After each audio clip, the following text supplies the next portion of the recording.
नमस्कार दर्शकों, मैं हूं नाविका कुमार और आप जुड़ रहे हैं मेरे साथ सवाल पब्लिक का शो पर। दिल्ली में बैठक तो नीति आयोग के गवर्निंग काउंसिल की होनी है, लेकिन क्या ये बैठक तो बस बहाना बन गई है ताकि अपने अपने राजनीतिक हिसाब किए जा सकें? मैं ऐसा क्यों कह रही हूं? ये गोल गोल घुमाने वाला चक्कर क्या है, इसे जरा समझ लीजिए। ममता बनर्जी नीति आयोग की बैठक में शामिल होने दिल्ली पहुंच चुकी है। कह रही हैं कि केंद्र ने बंगाल के साथ बजट में भेदभाव किया है। नीति आयोग की बैठक में बोलने का मौका दिया तो अपने राज्य के लिए बोलूंगी और अगर नहीं बोलने दिया तो प्रोटेस्ट करूंगी। लेकिन 3 दिन पहले मल्लिकार्जुन खड़गे के घर पर इंडिया गठबंधन की बैठक में रणनीति क्या बनी थी? यही कहा गया था ना कि बजट के भेदभाव के चलते बैठक का बॉयकॉट करेंगे, नीति आयोग नहीं जाएंगे। फिर क्या हुआ? ममता तो ममता, हेमंत सोरेन भी प्रधानमंत्री नरेंद्र मोदी की अध्यक्षता में हो रही बैठक में शामिल होने वाले हैं। इस बीच नीति आयोग की बैठक में शामिल होने के लिए यूपी के मुख्यमंत्री और उप मुख्यमंत्री केशव प्रसाद मौर्य अलग अलग दिल्ली आए हैं।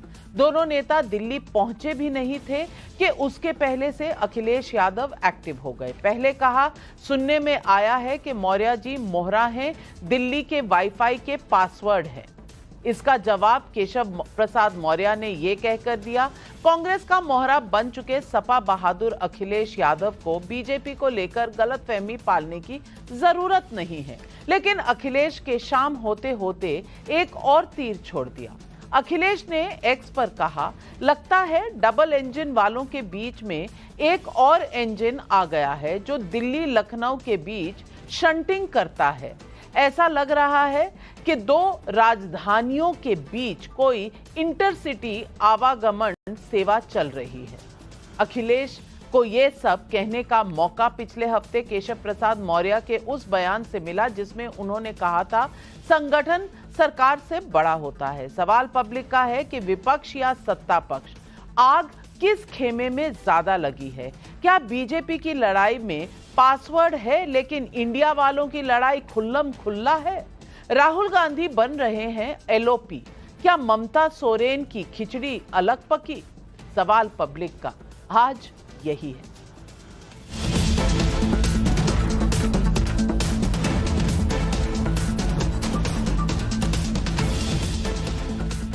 अखिलेश यादव आज अपने बयानों से ये नैरेटिव बनाते रहे कि योगी आदित्यनाथ के खिलाफ बीजेपी का केंद्रीय नेतृत्व केशव प्रसाद मौर्य को इस्तेमाल कर रहा है। लेकिन सोशल मीडिया पर अखिलेश यादव से पूछा जा रहा है कि जब उन्हें आज लखनऊ में अपने मुख्यालय पर संविधान मानस्तंभ लगाया तब 2 लड़कों की जोड़ी क्यों नहीं बनाई, क्यों नहीं दिखे वो एक साथ? जबकि राहुल गांधी लगभग उसी समय लखनऊ से मुश्किल से 150 किलोमीटर की दूरी पर सुल्तानपुर में थे। कहने को तो समाजवादी पार्टी ये कह सकती है कि अमित शाह की मानहानि करने के मामले में राहुल गांधी कोर्ट में अपना बयान दर्ज कराने आए थे, उनके पास समय नहीं रहा होगा। लेकिन सच्चाई ये भी है कि समय भरपूर था।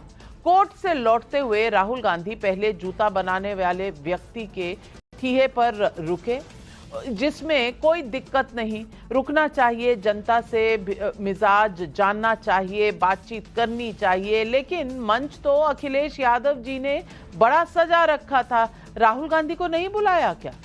फिर भी सब कुछ ठीक है इंडिया गठबंधन में। बाद में सुल्तानपुर में उन्होंने लोको पायलट्स एसोसिएशन से जुड़े रेल कर्मियों से भी मुलाकात की। मतलब राहुल गांधी अलग, अखिलेश भाई अलग। अरे भाई, संविधान को कथित तौर पर बचाने की आपकी लड़ाई तो साझा थी ना। उधर जब लीडर ऑफ ऑपोजिशन राहुल की पार्टी ने इंडिया वालों की बैठक में कहा था कि नीति आयोग की बैठक का बायकॉट करेंगे तो ममता नहीं मानी, वो दिल्ली आ गई। दिल्ली आकर सबसे पहले वो टीएमसी सांसदों से मिली। इसके बाद उन्होंने दिल्ली के मुख्यमंत्री अरविंद केजरीवाल के शीश महल में जाकर उनकी पत्नी सुनीता केजरीवाल से मुलाकात की। उधर उन्होंने नीति आयोग की बैठक को लेकर क्या क्या कहा, आप भी सुनिए। टू रिकॉर्ड आवर वॉइस, আমি জাস্ট যাচ্ছি, কিছুক্ষণ থাকবো, ভয়েস রেকর্ড করতে দিলে রেকর্ড করব, না হলে প্রতিবাদ করব, করে বেরিয়ে আসব। সুতরাং চেষ্টা করব আমার স্টেটের হয়ে কথা বলা, এবং আমি যতদূর জানি হেমন্ত যাচ্ছে, ওর স্টেটের হয়ে কথা বলবে। সুতরাং আমরা on behalf of us will speak for everybody. But do you feel Planning Commission should come back and Yes, NITI Aayog absolutely. They are wrong. ये दिखाने के लिए। सुना आपने, ममता ने कहा हम अपनी ओर से सबके लिए बोलेंगे, लेकिन सबके लिए तो राहुल गांधी बोलते थे ना। अब ममता जी अलग बोलेंगी, और ममता जी ने ये भी बात रिपोर्टरों को बताई कि हमसे पहले कंसल्ट नहीं किया गया था। जब तक हमें बताया गया कि बॉयकॉट करना है, तब तक मेरी स्पीच जा चुकी थी। अब मैं बंगाल के हक के लिए लड़ने जाऊंगी। और उन्होंने कांग्रेस का ये एजेंडा भी छीन लिया कि नीति आयोग भंग कर पहले की तरह प्लानिंग कमीशन बनाया जाए। पिछले संसद सत्र में राहुल गांधी ने कहा था कि मैं लीडर ऑफ ऑपोजिशन हूं, तो मैं पूरे विपक्ष के लिए बोलूंगा। समझ में नहीं आता, ऑपोजिशन की कंबाइंड बात बोलेगा कौन?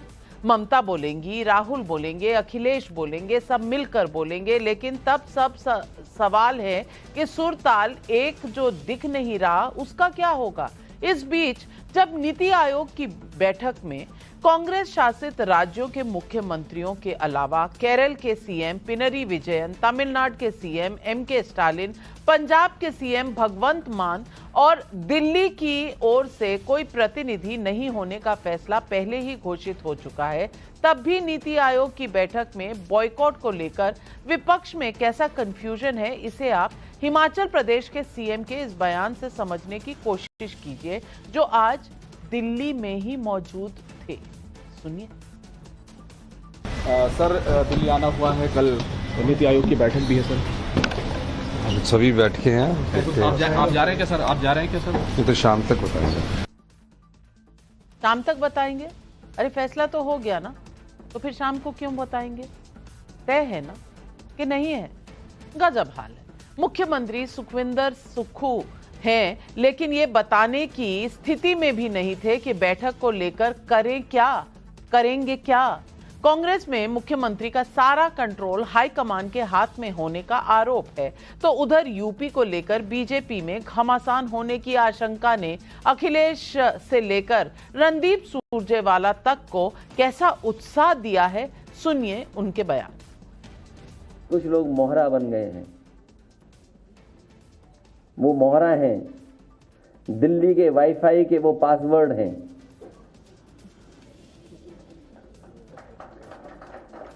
ये नई तरह की टेक्नोलॉजी, तो टेक्नोलॉजी के हिसाब से बोलना पड़ रहा है। आप समझ गए होंगे कौन मोहरा है। सुनने में आया कि मौर्य जी मोहरा हैं,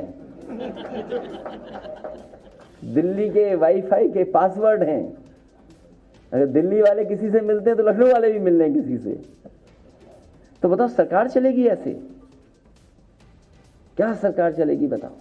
और जिन्होंने बिगाड़ा है सब कुछ, क्या वो लोग ठीक करेंगे?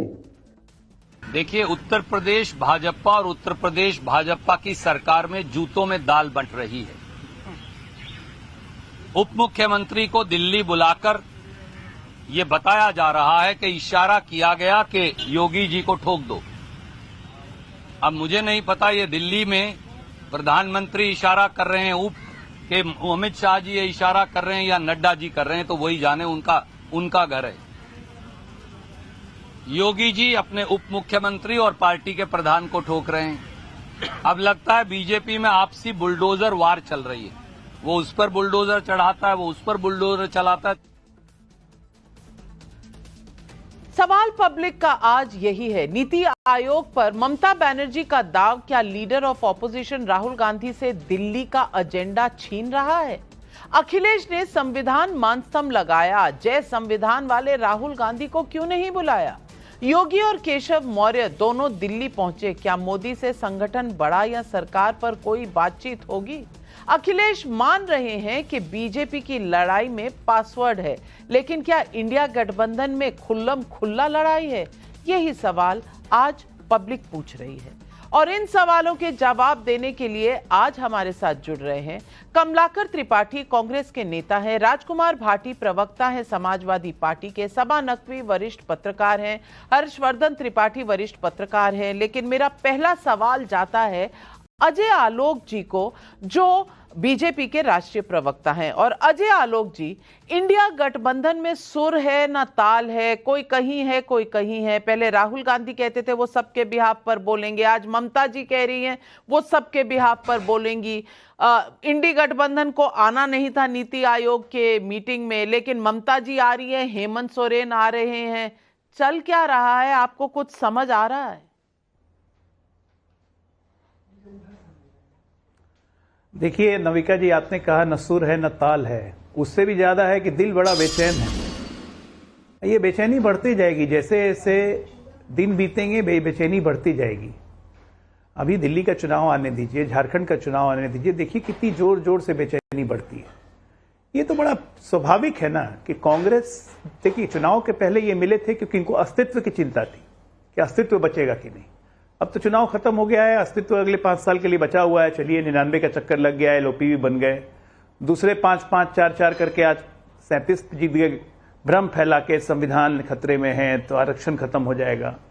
और हमें जब बोलते हैं ये कि मानसून ऑफर है, मानसून ऑफर है, तब संविधान याद नहीं आता है और संविधान स्तंभ लगाते हैं अपने यहाँ। ये तो है अखिलेश जी, एक हाथ क्या करेगा दूसरे को पता नहीं है। तो खैर हमें उन सब की चिंता नहीं है। जहां तक इनका चरित्र रहा, ये आपस में ही एक दूसरे पे एक पैसे का भरोसा नहीं करते हैं और ये चले थे देश में मिलकर सरकार बनाने। अंत मोदी विरोध के चक्कर में आकर ये साथ में मिले, तब भी ममता दीदी ने कांग्रेस को घुसने नहीं दिया बंगाल में। कम्युनिस्टों से लड़े केरला में, लेकिन आज फिर साथ हो जाएंगे दिल्ली में। तो ये इनके चरित्र को डिफाइन करती है कि ये साथ साथ भी हैं, ये अलग अलग भी हैं। ये कब पलटी मारेंगे, कौन कहां किधर जाएगा, किसी को नहीं पता है। और कांग्रेस की तो आदत है निगलने की, ये सब दल जानते हैं। तो कांग्रेस से एक लिमिटेड दूरी बना के सब चलना चाहते हैं, कांग्रेस के साथ नहीं दिखना चाहते हैं और पार्लियामेंट में फिर साथ भी दिखना चाहते हैं। जब राहुल गांधी ये कहते हैं कि मैं लीडर ऑफ अपोजिशन हूं, मैं पूरे विपक्ष का नेता हूं, आपने शक्ल देखी होती उस समय अखिलेश की, या कम्युनिस्टों की शक्ल देखी होती, या टीएमसी की शक्ल देखी होती, उनके एमपीज की, अभिषेक बैनर्जी खासकर उनकी शक्ल देखी होती। ऐसे ऐसे घूम रहे थे, मैं पूरे विपक्ष का नेता हूं। कहां से नेता बन गए भाई, पूरे विपक्ष का नेता हूं। आती ममता दीदी आपके पास, विपक्ष का नेता हूं। तो ये सब रंगीन ख्वाब देखने के एक से एक, नुसरत मियां को रंगीन ख्वाब आएंगे अभी कुछ दिन और बीतने दीजिए। हम तो इंतजार ही कर रहे हैं ना, कब तो चुनाव बीत गया, ये हार गए, विपक्ष में बैठे रहेंगे।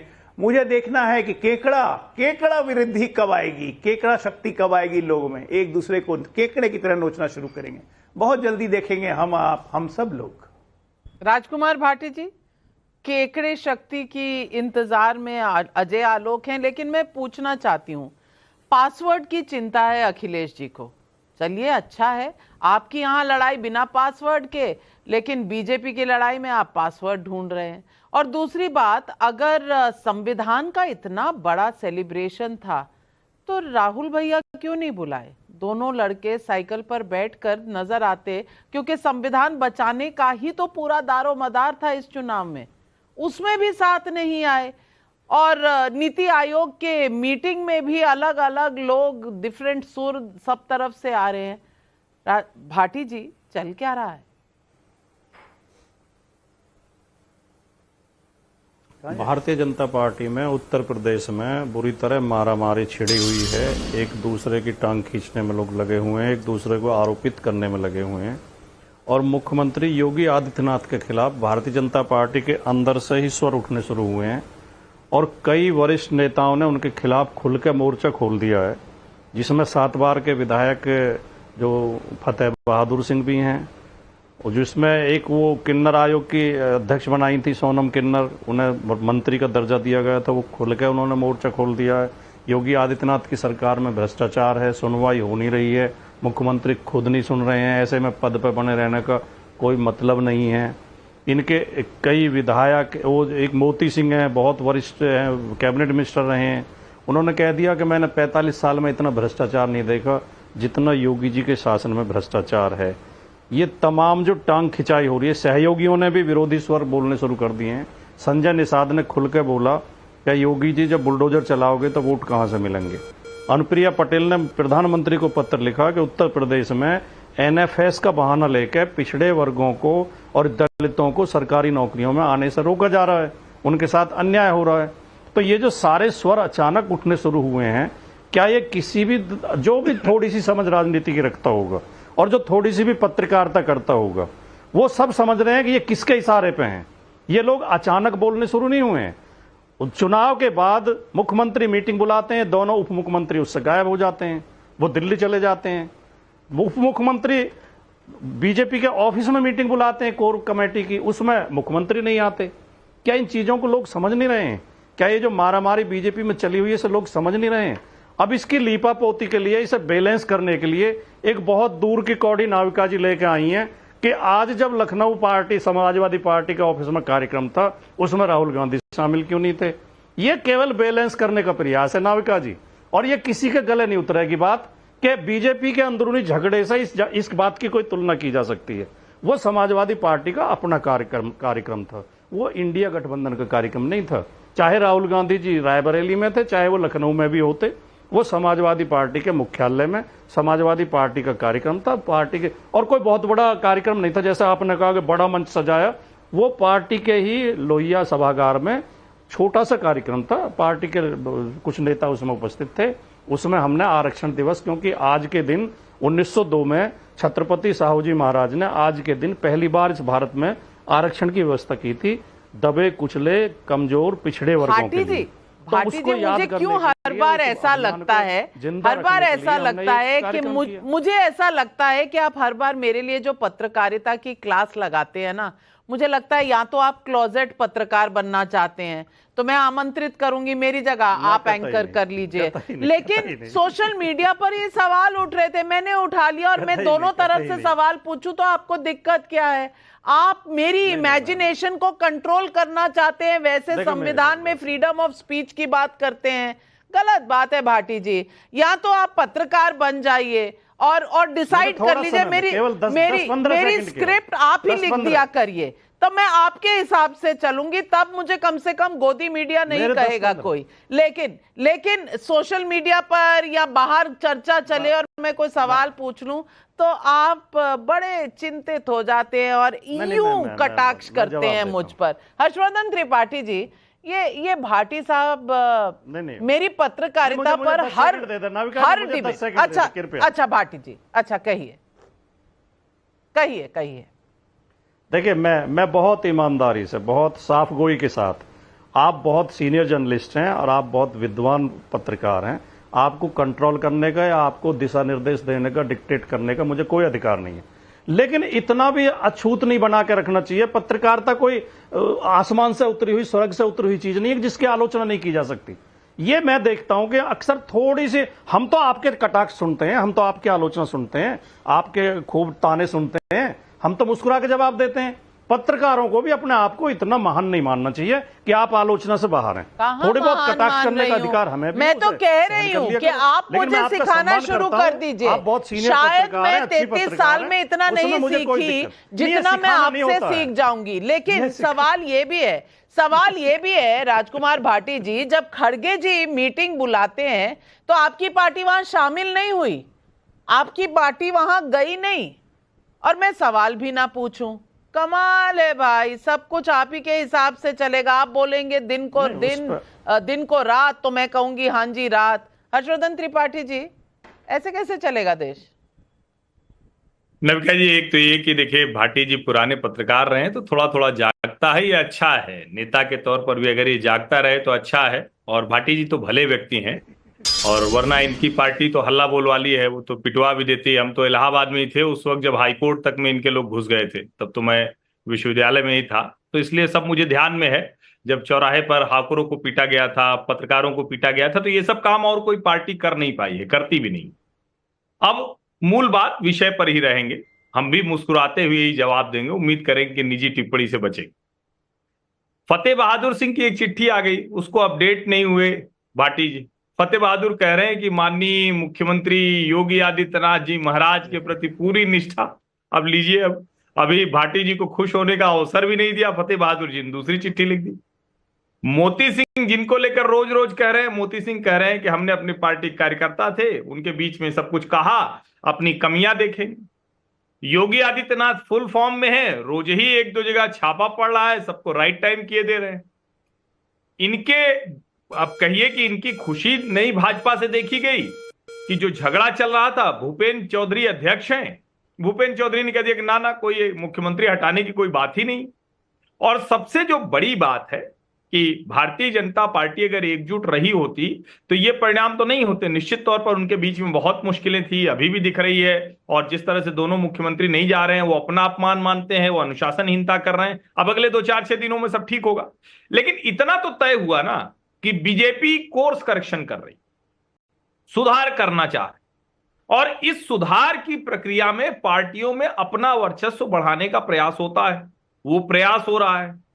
जो फीडबैक में आया कि भाई टिकट डिस्ट्रीब्यूशन, कार्यकर्ता उसकी प्रशासन नहीं सुनता है, आपस की जो भीतरघात है वो सामने आ रही, उस पे लोग बात कर रहे हैं। तो मुझे लगता है इसका दो ही चीज है, एक तो ये कि क्या कोई सत्ता परिवर्तन होने जा रहा है, जिसका जवाब विशुद्ध रूप से ना में आ रहा है।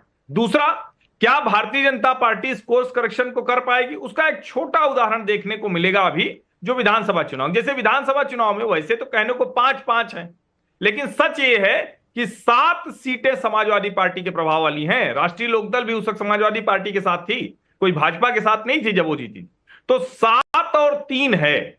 अगर विधानसभा चुनाव में रिवर्स हो गया तो फिर शायद डिबेट बदल जाएगी, कोर्स करेक्शन हो चुका होगा। बाकी अच्छा है, ऐसे आनंद में बहस होती रहे, और ईश्वर न करे कि किसी पार्टी में माइक पकड़ना, मारा मारी, पिता को ढकेलना, पुत्र को ढकेलना, चाचा भतीजा को ढकेलना, ये सब ना हो तो अच्छा रहता है, अच्छा नहीं दिखता है। चलिए कमलाकर त्रिपाठी जी, मैं तो उत्तर प्रदेश कम और इंडिया गठबंधन नेशनल लेवल पर क्या चल रहा है ये जानना चाह रही थी, क्योंकि सवाल ये है कि उत्तर प्रदेश में कुछ बदलने वाला नहीं है, ये हर्षवर्धन त्रिपाठी जी भी कह रहे हैं, और जो लोग जानते हैं, राजनीति समझते हैं, वो इतना तो जानते हैं कि योगी जी कहीं नहीं जा रहे। ये खींचतान जरूर है कि किसने क्या किया, ये जरूर खींचतान है, पर योगी जी कहीं जा रहे हैं ऐसा नहीं है। लेकिन इंडिया गठबंधन में कोई मीटिंग में नहीं जा रहा है, मीटिंग में तय हो रहा है कि भैया जाना नहीं है नीति आयोग में, तो 2 मुख्यमंत्री उठकर चले जा रहे हैं इंडिया गठबंधन के। ये चल क्या रहा है? और ममता बनर्जी का स्टेटमेंट ध्यान से आप सुनिएगा तो वो कह रही हैं मैं पूरे विपक्ष के बिहाफ पर बोलूंगी, यानी कि राहुल गांधी जो पूरे विपक्ष को रिप्रेजेंट करते हैं वो उनको पूरा उन्होंने अधिकार नहीं दिया, और ये भी कहा है कि कहीं ना कहीं हमारे बीच में कोऑर्डिनेशन ठीक नहीं है, क्योंकि जब तक कहा कि बॉयकॉट करो मेरी स्पीच जा चुकी थी। अब कमलाकर त्रिपाठी जी मुझे ये बता दीजिए किसके घर में हलचल कितनी ज्यादा है, पहले तो ये समझा दीजिए, और ये बता दीजिए कि अपनी हलचल कम दिख रही है, दूसरे की ज्यादा, क्या ये हाल है इंडिया गठबंधन में? नाविका जी, सबसे मजेदार बात यह है, चुनाव खत्म हो गए हैं, सत्ता में जो पार्टी है जो बजट लेकर के आती है, ढनढनिया बजट, जिसको कह रहे हैं कि एक पुराना शेर है, सब्र कर जो पेट में रोटी नहीं तो क्या हुआ। आजकल दिल्ली में है जहरे बहस ये मुद्दा, आप अपनी कुर्सी बचाने के लिए आपने 2 स्टेट्स को दिया और बाकी सारी स्टेट नाराज हैं। आप हेमंत सोरेन जी का एक्स पर उसी दिन का स्टेटमेंट पढ़ लीजिए, जिसमें उन्होंने लिखा कि यह संघीय ढांचा है जिसमें आज बजट पेश होता है, नीति आयोग की बैठक बाद में होती 27 तारीख को रखी गई है, तब फिर किसका साथ और किसका विकास। और प्रदर्शन में पार्लियामेंट के सारी पार्टियां एक साथ थीं। अब रही बात बोलने और न बोलने की, ये जो बोलने की बात है, क्या पार्लियामेंट में राहुल जी जब बोले विपक्ष की आवाज बनकर, वो विपक्ष क्या, वो तो पूरे देश की आवाज है। लेकिन क्या अभिषेक बनर्जी नहीं बोले, क्या मनोज झा जी नहीं बोले? सारे लोग बोलते हैं, हर आदमी अपनी बात रखता है। लेकिन अभी जो अजय आलोक जी कह रहे थे कि उनका चेहरा देखा होता इनका, अरे भाई जरा मोदी जी का चेहरा देख लिए होते। वो तो जिसको कहते हैं ना कि वो झूठ की वकालत तो करता चला गया मगर उसका चेहरा लगातार गिरता चला गया, तो वही स्थिति थी मोदी जी की। और बाद में कह रहे हैं कि हमारा गला घोटा जा रहा है। जो सीना ठोक के पहले कहते थे कि एक अकेला सब पर भारी, वो बता रहे हैं कि उनका गला घोटा जा रहा है। और हमारी जो समस्या है, हमारा जो कंसर्न है, वो इस बात का है जिस तरीके से उत्तर प्रदेश में अपराध जिस तरीके से बढ़ा है और संगठित और रक्षक भक्षक हो रहे हैं। जो अभी बलिया में जो घटना हुई है, एक दरोगा पूरा गैंग बना करके अवैध वसूली का कारोबार कर रहा है। वाराणसी में पीएम के क्षेत्र में एक दरोगा पूरा गैंग बना करके लूट की घटनाओं को अंजाम दे रहा है। अभी 42 लाख रुपए का मामला सामने आया है सराफा व्यवसायी का। पूरे थाने सस्पेंड हो जा रहे हैं। और इसके पहले भी मौर्य जी के यहां इस पिछली सरकार में उनके गृहनगर कौशाम्बी में 2 बच्चियों का बलात्कार होता है उनके परिवार के सामने और मार डाला जाता है। ये मुख्यमंत्री के गृहनगर में जो है वो पुलिस व्यापारी की एक्सटॉर्शन में हत्या करती है। ये जो और अनुप्रिया पटेल जी का अभी भाटी जी ने बताया ही तमाम सारे लोगों का है। लेकिन नहीं नाविका जी, बात इस बात की है कि ये जो स्थितियां बन रही हैं, आप सिर्फ अपनी सत्ता बचाने के लिए जो पूरे देश को निगलेक्ट कर रहे हो, नारा आप देते हो सबका साथ सबका विकास का, आप जीएसटी की जो कट है उत्तर ये स्टेट्स का, वो तक उनको नहीं देते, उनका डेवलपमेंट प्रभावित होता है। और अगर उसमें 2 मुख्यमंत्री या 4 मुख्यमंत्री अपोजिशन के भी जाकर के अपनी बात रखते हैं। मैं आपको 2005 की ये घटना बताना चाहूंगा। नहीं पूरी 2005 पे अगर आप ना जाएं तो मैं अजय आलोक जी से सवाल का जवाब ले लेती हूँ। अजय आलोक जी, एक खबर दो आ रहे हैं मुख्यमंत्री। कमलाकर जी आप कंटिन्यूअसली 7-8 मिनट तो नहीं बोल पाएंगे ना। ये डिबेट का डिसिप्लिन ऐसे नहीं होता। मैं आऊंगी ना दोबारा आपके पास, ना आप कहीं जा रहे हैं ना मैं कहीं जा रही हूं। 5 साल आप भी यहीं, 5 साल मैं भी यहीं। अजय आलोक जी, इतने सवाल उठाए कमलाकर त्रिपाठी जी ने, राजकुमार भाटी जी ने, सबके जवाब दिए। फिर सिचुएशन बदल जाएगी नाविका जी। हम सत्ता पक्ष में होंगे और वो देखिए नाविका जी, अभी एक खबर आई है, उत्तर प्रदेश से ही खबर आई है। राहुल गांधी कोर्ट से निकलने के बाद जहां पे जूता बनाने वाले के घर पे गए, वहां उन्होंने एक बड़ी मजेदार बात कही। भाटी जी को भी बहुत मजा आएगा सुन के, कि 2027 में कांग्रेस पार्टी की तरफ से मुस्लिम मुख्यमंत्री उम्मीदवार होगा अगर कांग्रेस को एब्सोल्यूट मेजॉरिटी आई। भाटी जी मजेदार, मैं क्या बोलूं, मैं तो सिर्फ हंस ही सकता हूं ना। गठबंधन का कमलाकर त्रिपाठी जी इतना भी बाय बाय बोल रहे थे मुझ पे। आप लोगों मुस्लिम मुख्यमंत्री बनाएंगे उत्तर प्रदेश में, राहुल गांधी के हैं बोल। नहीं चलते ना। अरे एक मिनट सुनिए यार भाई, सुनिए ना। अपने टाइम में बोलिएगा, अपने समय में बोलिएगा, अपने समय में बोलिएगा। कमलाकर जी अपने समय में प्लीज। ममता बनर्जी ने कहा, जी बोले। ममता बनर्जी ने कहा कि मैं पूरे विपक्ष की ओर से बात करूंगी। हाउस के बाहर ममता बनर्जी कहती है मैं पूरे विपक्ष की तरफ से नीति आयोग में बोलूंगी। बहुत अच्छी बात है। हाउस के अंदर लोकसभा में राहुल गांधी कहते हैं मैं लीडर ऑफ ऑपोजिशन हूं, मैं पूरे विपक्ष का नेता हूं, मैं कांग्रेस पार्टी का सिर्फ नेता नहीं हूं। मुंह उसी वक्त बन जाते हैं, नहीं कोई आवाज नहीं। भारतीय जनता पार्टी पे भाटी जी ने इतने सवाल उठाए, कोई मंत्री का नाम बताया, कभी किसी का नाम बताया, कोई विधायक का नाम बताया। अरे आज की का प्रेस कॉन्फ्रेंस हमारे भूपेंद्र चौधरी का आप सुन लेते हमारे प्रदेश अध्यक्ष का, तो आपको क्लियर हो जाता। यूपी में जो सीएम बदलने की अफवाहें फैलाई जा रही है बिल्कुल सच नहीं है, ये सब कुछ नहीं होने वाला है। और एक बात जान जाइए, भारतीय जनता पार्टी सिद्धांतों की पार्टी है, कार्यकर्ताओं की पार्टी है और एक स्ट्रक्चर्ड पार्टी है जिसमें एक कोई हेड नहीं है, पूरी स्ट्रक्चर्ड टीम है। और एक बार जब टीम निर्णय ले लेती है ना तो सारा कार्यकर्ता उस टीम के निर्णय के साथ ही चलता है। कोई इधर से उधर दाएं बाएं नहीं होता है। ना यहाँ चचा है, ना भतीजा है, ना यहाँ पिता है कि गर्दनियां देके ठेल दिए और किसी को धक्का देके भगा दिए फिर बाद में बुला लिए। ऐसा नहीं होता है भारतीय जनता पार्टी में। और भारतीय जनता पार्टी के सिद्धांतों के साथ जो रहेगा वही पार्टी में रहता है, वही आगे बढ़ता है। और हर कार्यकर्ता बहुत संगठित है। केशव मौर्य का भी आज जवाब सुन लेते हैं, कितना अच्छा से जवाब दिया है। बिल्कुल जवाब सही दिया है। लेकिन भाटी जी, मुस्लिम मुख्यमंत्री का कैंडिडेट अगर कांग्रेस का होगा तो आपका क्या होगा? यानी कि अलायंस रहेगी कि नहीं रहेगी, पहले ये बता दें। सभा जी मैं बस आपके पास आ रही हूं।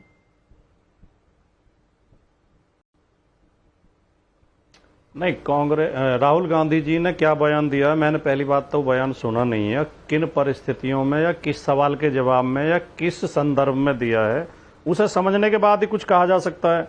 लेकिन अगर राहुल गांधी या कोई और भी या कोई पार्टी ये कहती है कि मुस्लिम मुख्यमंत्री होगा, तो कुछ इसमें कुछ गलत तो है नहीं। मुसलमान भी तो इसी देश के नागरिक हैं, उनका भी तो हक है। तो ये कहना, मैं इसलिए इसका जवाब नहीं दे सकता कि मैंने वो बयान देखा नहीं है, पढ़ा नहीं है, और क्या कैसे बयान दिया उन्होंने, अपनी तरफ से बयान दिया है या किसी ने सवाल पूछा था या क्या संदर्भ था, क्या प्रसंग था, ये तो उसे समझ के ही कहा जा सकता है, इस पर टिप्पणी की जा सकती है। चलिए आप नहीं, आप डिक्टेट करोगे समाजवादी पार्टी की तरफ से सबा नकवी जी उत्तर प्रदेश में उठापटक चल रही है, वो सब देख रहे हैं, और बीजेपी जो भी कहे, जिसका भी स्टेटमेंट सुन रहे, कुछ ना कुछ तो चल रहा है। वो समीक्षा हो रही है, किस तरह के चुनाव में नतीजे आए या आगे की रणनीति बन रही है, अपनी जगह पर है। लेकिन इंडिया गठबंधन में क्या सब कुछ सही चल रहा है, ये आपको दिख रहा है? नविका जी, सबसे पहले क्योंकि मैं थी जब ममता बनर्जी जब आई, तो एकदम से लास्ट मिनट कुछ पत्रकारों को उन्होंने वहां बुलवाया आया। तो आप क्लियरली समझ लीजिए कि उन्होंने ये भी कहा कि भाजपा, उन्होंने टुकड़े टुकड़े पार्टी, गैंग उन्होंने कहा अच्छा शब्द नहीं है, क्योंकि वो अपने सिर्फ जैसे टीडीपी और बिहार की वो किस तरह से अलॉटमेंट कर रहे हैं धन का, एग्जैक्ट उनके वर्ड्स मुझे याद नहीं है, क्योंकि वो थोड़ा सा बंगला में बोली, थोड़ा अंग्रेजी में बोली, थोड़ा हिंदी में बोली। आप जानती है जिस तरह से ममता बनर्जी बोलती हैं।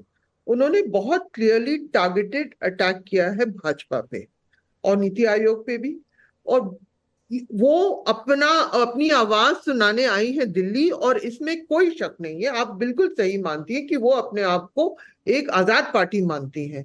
ये नहीं क्योंकि उनके यहाँ तो कांग्रेस से टकराव है, वहां तो अलायंस बना नहीं, लेकिन फिर भी आप जो भी पार्टी की आप बात कर रही हैं इस डिबेट में, वो सब वो पार्टी है जिन्होंने बेहतर किया है और बीजेपी को नुकसान पहुंचाया है। ममता बनर्जी ने भी इतनी बात चली कि वाह ममता तो इस बार खत्म होने वाली है, लेकिन मैंने एक सवाल पूछा, क्या उनकी डिलिबरेट स्ट्रैटेजी थी कि कांग्रेस लेफ्ट एक तरफ हो और बीजेपी एक तरफ हो? उन्होंने सीधा जवाब नहीं दिया कि जिस तरह से भाजपा चाहती है कि विपक्ष बटा रहे, है ना।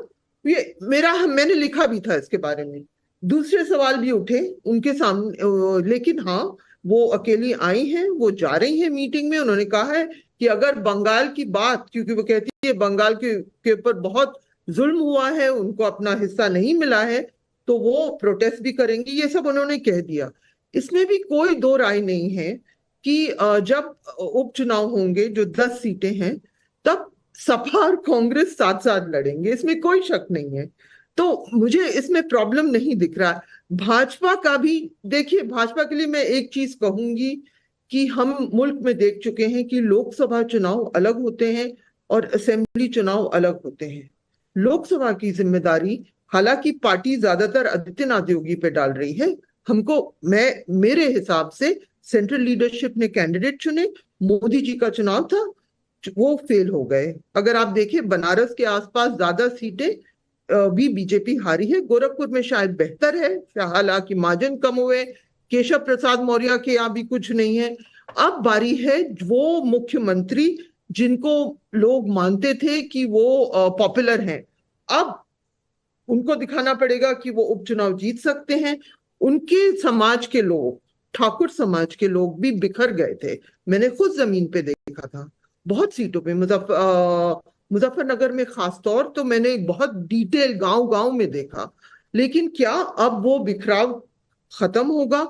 लेकिन ये 10 सीटों का सवाल है। जैसे आपने कहा, आपने सही कहा कि इन सीटों पे ज्यादातर ट्रेडिशन, अभी सपा की पकड़ होनी चाहिए, लेकिन ये इस चीज का टेस्ट होगा कि क्या ये जो चुनाव हुआ है लोकसभा में, लोगों ने अपनी भड़ास निकाल दी कि क्या बीजेपी का जो सोशल एक्सपेरिमेंट के कुछ भड़ास बाकी है? अजय आलोक जी हाथ उठा रहे हैं। अजय आलोक जी किस बात पे काउंटर कर रहे हैं? और दर्शकों के सवाल है, मैं बिल्कुल जल्दी ले रही हूं, पर अजय आलोक। नहीं, सभा जी ने जो अपनी विश्लेषण दी बहुत अच्छा है, लेकिन नैरेटिव सेट करने की जो कोशिश है ना कि जो हार हुई है तो मोदी जी की हार होगी, सभा जी हार कहां हुई है? आपके साथ मैं बैठा था 2009 के चुनाव के बाद, आपको याद होगा 206 कांग्रेस जीत के आई थी और आप उसको ऐतिहासिक जीत बता रही थी। नहीं, एक मिनट, मैं सभा जी मैं खत्म कर लूं। 206 जब कांग्रेस जीत के आई थी 2009 में, आपने उसे कहा था ऐतिहासिक जीत है, कांग्रेस अकेले 206 आई है, 1984 वाले दिन लौटने वाले हैं कांग्रेस के, और आज हम 240 जीत के सबसे बड़ी पार्टी बने हुए हैं और आप इसको मोदी की हार बता रही है। लगातार तीसरी बार प्रधानमंत्री बन रहे हैं, चुनाव पूर्व गठबंधन एनडीए फुल मेजॉरिटी के साथ मौजूद है, सारा काम कर रहा है, देश खुश है, देश ने मोदी जी को चुना है। आप नैरेटिव बना रही है कि मोदी हार गए, यही नैरेटिव की एक तो यूपी की बात कर रही है अजय आलोक जी, और दूसरा आपका कंपैरिजन हमेशा 400 के नारे से ही देखा जाता है। 400 का नारा लगाएंगे और 240 पे आएंगे तो लोग ये सवाल उठाएंगे। तो 400 नहीं आया तो हम हार गए? नहीं, 400 नहीं आया तो हम हार गए। 400 नहीं आया तो हम हार गए नविका जी। मोदी जी तीसरी बार प्रधानमंत्री बने, पूर्ण बहुमत से एनडीए की सरकार है, 293 की सरकार है। अभी बजट के बाद जब फ्लोर टेस्टिंग पे वोटिंग होगा तो देखिएगा 300 से प्लस होगा। मोदी की गारंटी को कहां गया? अरे ये तो 99 के चक्कर में लटके हुए हैं, लगातार 3 चुनाव में 100 का आंकड़ा नहीं क्रॉस कर पा रहे हैं। देखिए चिल्ला रहे हैं, अब नैरेटिव बनाने की कोशिश कर रहे हैं, विमर्श बनाएंगे। पिछले 50 साल को जोड़ लीजिएगा तो 289 सीट्स थी। बैठिए आराम से, 5 साल झुंझुना बजाइए अभी बैठ के। अभी कुछ नहीं होने वाला, अभी और गर्त में मिलिएगा। बैसाखियों पर हैं और उसी बैसाखी को बचाने के लिए 2 स्टेट्स को देते हैं। नैरेटिव बना लिया एक बार, नैरेटिव बना लिया, अब नहीं बनेगा। सारी चीजों का ठीक है ना, बना दिया, कुछ ना कुछ आप देते ही रहेंगे। मुस्लिम मुख्यमंत्री दिया ना अभी उत्तर प्रदेश को, अभी अब बहुत चीज दीजिएगा, पूछेगी आपसे दीजिएगा। हम अरे आप तो ना 3 में ना 13 में भाई, उत्तर प्रदेश आपकी अभी तो समाजवादी पार्टी के बिना उत्तर प्रदेश में समाजवादी पार्टी को चिढ़ाने के लिए बोल रहे हैं कि मुस्लिम मुख्यमंत्री देंगे। पूरा आपका पुलिस प्रशासन फेल हो चुका है, हो जाएगी। एक भी सीट आपके थाने के थाने सस्पेंड हो रहे हैं, एक भी सीट आपके दरोगा, आपके एसपी लूट और हत्या में पाए जाते हैं। नहीं बोलने आप लोग एक भी सीट पूरी नहीं तरह मिलेगी। से फेल हो चुके, हर तरफ से भय भूख और भ्रष्टाचार का माहौल है। हाँ, आपके कहने से इसीलिए योगी जी दूसरी बार सत्ता में आए, इसीलिए मोदी जी तीसरी बार प्रधानमंत्री बन गए। चलिए, पब्लिक के बहुत से सवाल हैं। कश्यप वैद्य का वडोदरा से सवाल है, जो मोबाइल लैपटॉप चलता है उसमें पासवर्ड होता ही है, इंडिया गठबंधन का तो मोबाइल लैपटॉप चला ही नहीं, तो पासवर्ड कहां से होगा? भाटी जी जवाब दे दीजिए। नहीं, ये बात अभी थोड़ी देर पहले अजय आलोक जी ने भी कही, और ये जो सवाल पूछ रहे हैं वडोदरा से वो भी यही बात कह रहे हैं। इंडिया गठबंधन का क्यों नहीं चला? इंडिया गठबंधन ने बहुत शानदार प्रदर्शन किया, अच्छा वोट हासिल किया। भारतीय जनता पार्टी की 63 सीटें कम हुई हैं पूरे देश में। मोदी जी की जीत का अंतर 1 तिहाई रह गया है। लेकिन निकले तो आप सरकार बनाने थे, सरकार तो नहीं बनी ना, बैठे तो विपक्ष में ही है। हर्षवर्धन त्रिपाठी, ये बात बोलने से कतरा क्यों जाते हैं इंडिया गठबंधन की पार्टियां? देखिए, मुझे लगता है नविका जी, राजनीतिक तौर पर वो कोशिश की है जिसके लिए इस गठजोड़ का, और मैं इंडिया तो नहीं कह सकता हूं, किसी भी विपक्षी गठजोड़ को देश का नाम देना, वो कल टूटेगा, पिटेगा, एक दूसरे को गाली देगा, तो ये मतलब मैं ये अपराध नहीं कर सकता हूं। ये पाप है जो अगर किसी गठजोड़ को, कोई राजनीतिक दल को कोई देश का नाम दे तो।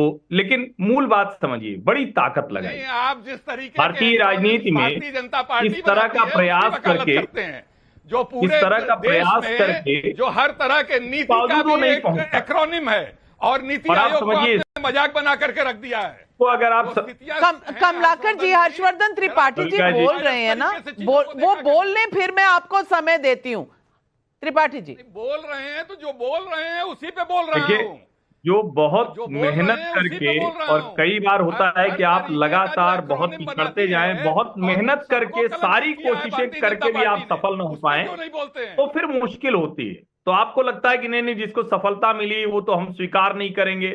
स्वीकार तो 2014 से नहीं कर रहे थे, लेकिन लोकतंत्र में यही तरीका होता है, आपको सम्मान के साथ स्वीकार करना चाहिए। नीति आयोग की बैठक में सारे मुख्यमंत्रियों को जाना चाहिए, जाके अपना हिस्सा मांगना चाहिए, और उस हिस्से के आधार पर अपने राज्य का विकास करना चाहिए। लेकिन जब आप बजट के पहले होनी चाहिए, राजनीति का अखाड़ा बना देंगे, अब देखिए बजट के कमलाकर पहले जी के होती पास है, तो कुछ और है नहीं, राज्यों तो की वो तो इस आवश्यकताएं तरह से बोल देखी जाती सकते हैं हैं। लेकिन और जिसको उनको बजट राज्य में की समाहित किया सरकार जाता है। चलाने के लिए जनता ने नीति आदेश आयोग दिया की हो, बैठक अगर वो भी बजट इनकी के तरह बाद व्यवहार होने का करने कोई लगे औचित्य तो ये होता नहीं। दुर्भाग्यपूर्ण जरा है। उसको तो भी ये देख लीजिए, निश्चित तौर पर हर्षवर्धन। देश की कमलाकर संगीत त्रिपाठी जी, पार्टी मेरा की आपसे चिंता सीधा सवाल है, मेरा आपसे सीधा सवाल है, अगर आपके राज्यों को नहीं मिला है अपना हक, तो हक मांगने जाने से आप डरते क्यों हैं? आपकी पार्टी का यही रहा है कि हम बाहर स्ट्राइक करेंगे, अंदर बोलेंगे नहीं, जहां हक माना जाना चाहिए। हम पार्लियामेंट में बहुत शोर मचाएंगे लेकिन सवाल पूछेंगे, पार्लियामेंट रोकेंगे लेकिन सवाल पर जब जवाब दे रहा है कोई तो हम वॉकआउट कर जाएंगे। ये राजनीति अब जनता नहीं देखना चाहती। जनता कह रही है कि आप सवाल तो सही उठा रहे हैं लेकिन सुन लीजिए और उसके बाद कंस्ट्रक्टिव क्रिटिसिज्म भी कीजिए। ये आप क्यों नहीं करते? सवाल गलत है। जब ऐसे भागते जरा हैं मुझे तो लगता है कि सवाल गलत मुझे उठा बोल रहे हैं। लेने दीजिए। इसलिए फंस के भागते योजना हैं। आयोग पहले बजट के पहले मीटिंग करता था, राज्यों की आवश्यकताएं लेता था और उसको फिर बजट में समाहित किया जाता था। पिछले साल भी नीति आयोग की मीटिंग में आपके 8 मुख्यमंत्री विपक्ष के नहीं आए थे, तो आप आना चाहते नहीं है, डिस्कस कुछ करना नहीं चाहते, हो हल्ला करना चाहते हैं, इससे देश थोड़ी आगे बढ़ेगा। अतुल कुमार सोनी का बिलासपुर छत्तीसगढ़ से सवाल है, यूपी में बीजेपी अपनी हार का कम से कम गंभीरता से मंथन तो कर रही है। कांग्रेस मध्य प्रदेश, गुजरात, दिल्ली, ओडिशा में फेल हुई अपनी शर्मनाक हार का मंथन क्यों नहीं करती? सुन लीजिए, पब्लिक पूछ रही है कमलाकर त्रिपाठी जी। शंकर लाल राठौर का देवस मध्य प्रदेश से सवाल है, आज यूपी में बीजेपी की अनबन दिख रही है लेकिन चाचा भतीजा की अनबन और पिता से भरी सभा में माइक छीनना क्या था? पीयूष अहाया का राजकोट से सवाल है, ये इंडिया गठबंधन वालों को अपने घर में लगी आग से क्या कोई मतलब नहीं है? क्यों एनडीए के घर में हुए झगड़े पर आनंद ले रहे हैं? भाटी जी जवाब दीजिए, पहले अपना घर देख लीजिए। और कह रहे हैं लोग कि बीजेपी तो मंथन तो कम से कम कर रही है, क्या कांग्रेस पार्टी, समाजवादी पार्टी में कोई मंथन चल रहा है? नहीं, मंथन इतना कर रही है भारतीय जनता पार्टी कि 52 दिन हो गए हैं रिजल्ट को आए, 52 दिन से वो एक सिर ढूंढ रहे हैं जिसके ऊपर हार का ठीकरा फोड़ सकें। उन्हें ऐसा सिर नहीं मिल रहा जिसके ऊपर हार का ठीकरा फोड़ सकें। कि दिल्ली योगी आदित्यनाथ के सिर पर ठीकरा फोड़ना चाहती है, योगी आदित्यनाथ अमित शाह के सिर पर ठीकरा फोड़ना चाहते हैं, अमित शाह आरएसएस के ऊपर ठीकरा फोड़ना चाहते हैं।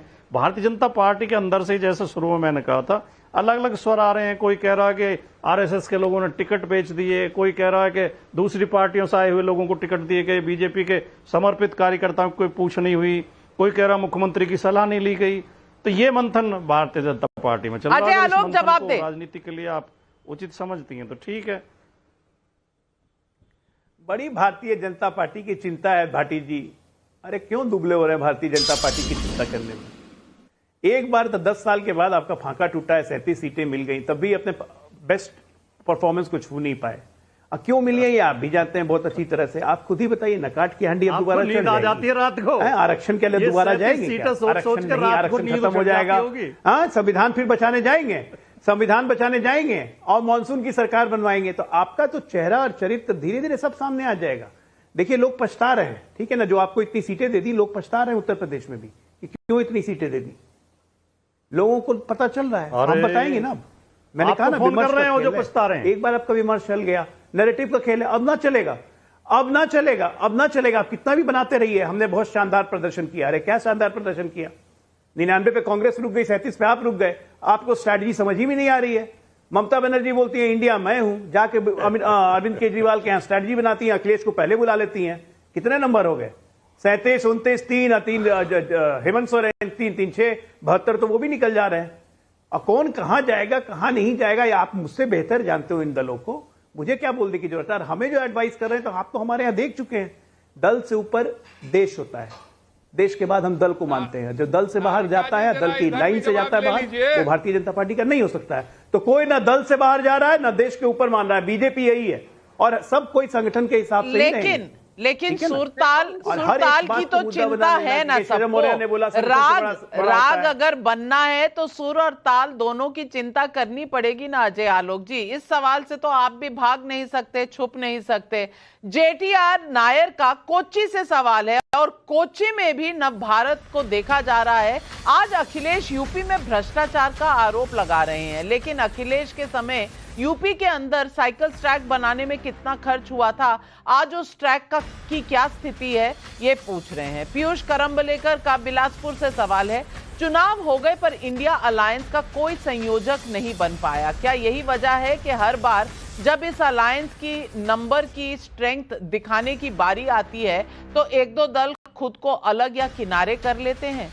अतुल खमार का अहमदाबाद से सवाल है, अगर इंडिया गठबंधन एक ही है तो इनके अलग अलग प्रवक्ता डिबेट में क्यों आते हैं?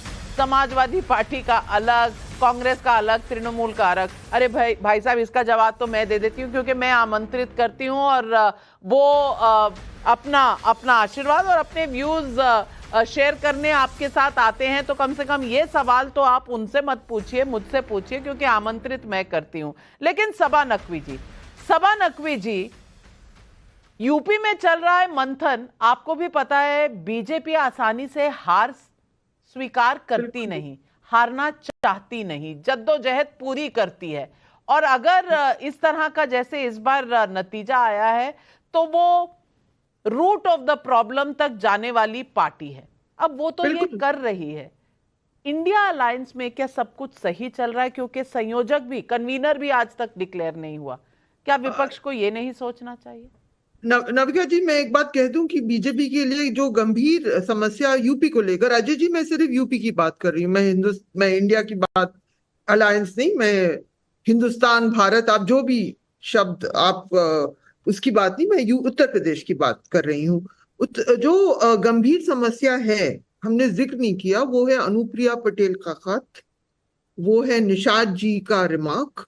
ये बीजेपी के खुद के सहयोगी वो ये कह रही हैं कि आरक्षण नहीं दिया जा रहा है ओबीसी और दलित को। ये गंभीर समस्याएं ये होंगी, इस पर चुनाव लड़े जाएंगे। तो ये सब चीजें हैं। इंडिया का अभी चैलेंज तो अब महाराष्ट्र में है। अब वहां पे आप अगर हम बात करें कि क्या सारे वो महाविकास अघाड़ी वाले साथ लड़ेंगे, ये सब सवाल हो सकते हैं। अभी तो जिस तरह, इसमें कोई शक नहीं है कि इंडिया अलायंस में ऐसी पार्टीज हैं जो नहीं मानती हैं कि कांग्रेस उनसे बड़ी पार्टी है, साइकोलॉजिकली, है ना। इसमें कोई मैं बिल्कुल नहीं कह रही हूँ। और ये भी सच है कि ममता बनर्जी भी अपनी आजादी से अखिलेश से मिल रही हैं। देखिए, ये जो कुछ हुआ है, ये यूपी में जो झटका लगा है, अखिलेश से मिल रही हैं और अखिलेश जी जगन रेड्डी से मिल रहे हैं, जिनकी जानी दुश्मनी है कांग्रेस पार्टी से। भैया, चल क्या रहा है? ये जलेबी कौन सी है जो गोल गोल घूम रही है, जिसका सिरा कोई मिल नहीं रहा है? जलेबी कह लीजिए, नूडल्स कह लीजिए, सेवैयां कह लीजिए, कुछ ना कुछ कहीं ना कहीं चल रहा है। मंथन बीजेपी में और इंडी गठबंधन में कहीं ना कहीं जलेबी पक रही है। राजनीति दाव पेच का खेल होता है, लेकिन जब राजनीति में उठापटक इतनी बढ़ जाए कि जनता का एजेंडा पीछे छूटने लगे तो वो राजनीति अपना मकसद खोने लगती है। नीति आयोग की बैठक जनता के लिए है। अगर केंद्र से विपक्ष को कोई मतभेद भी है तो उसका बॉयकॉट कर जनता के अधिकारों को नहीं छीना जाना चाहिए। और इस मुद्दे पर ही अगर विपक्ष एकजुट नहीं रहेगा तो कैसी विपक्षी एकता? और उधर लोकसभा चुनाव में यूपी ने जो जनादेश दिया है उसे बीजेपी के सभी नेताओं को स्वीकार करना चाहिए। आपस में एक दूसरे की कमी निकालने की कोशिश में आप ही कमजोर होंगे और जनता का एजेंडा पीछे भी छूटेगा और जनता सब समझ जाएगी, क्योंकि जनता बस बहुत समझदार है। जिस तरह का इस बार वर्डिक्ट आया है उससे कम से कम ये तो पूरी दुनिया समझ गई है। आज बस इतना ही, लेती हूं आपसे इजाजत और अपने तमाम पैनलिस्ट का धन्यवाद करती हूं। नमस्कार। For more of such videos do like, share and subscribe to ET Now Swadesh।